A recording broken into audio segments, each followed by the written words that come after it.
And this is what you missed on last week's radio show. This is the time of my show where I talk about something that just rubbed me the wrong way over the past week.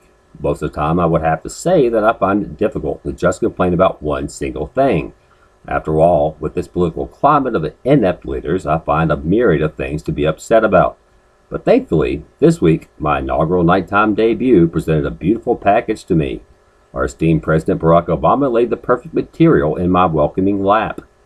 For months that I heard me complaining about the myth that has been Obama Care and continued to ask what I knew about it and why I was so quick to complain about it. My response was always the same. Since it does not exist, how can I give you my opinion on something that isn't real?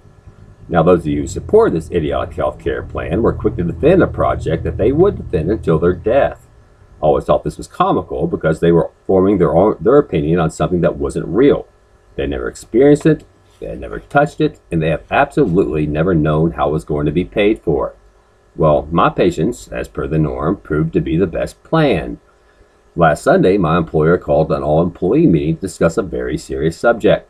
My boss started to hand out a very official-looking document and was speaking in an equally serious tone. The only words that I could make out at the time were insurance. As I left the kitchen, I heard many voices calling my name so that I could express my opinion.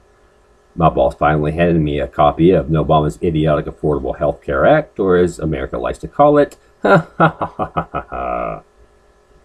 Now we see how it's going to be paid for by the illegal garnishments of poor workers' incomes. I was told at this meeting that I had two choices. One was to opt into this unwanted and unneeded health care coverage, or number two, be fined $90 for the first year, $700 for the second year, and face increasing fines for each year that I do not accept the terms that he wants me to. I make $213 an hour, and I guarantee you that I am not getting a raise to cover this added expense, but I can guarantee you that my tips will decrease because of the added expenditures that the lower class now face. This is just another example of how Nobama is intent on destroying the middle class. Some of you want to blame conservatives for supporting the 1%, but Obama's agenda is to destroy an entire class of America, and he is doing a great job of it.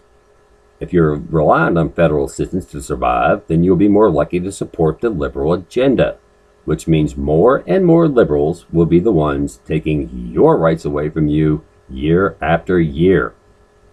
So I guess I should be blaming your president for this mess, or wait, maybe I should be blaming you, the ignorant voter that re-elected him into office.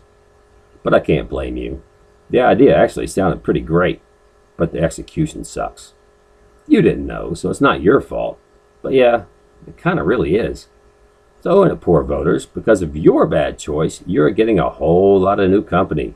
Now we are all going to be poor for a long, long, long time.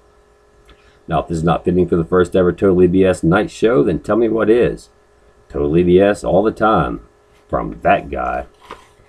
Thanks for listening for the Totally BS Night Show. I'm Brady Sheets saying that I will see you later.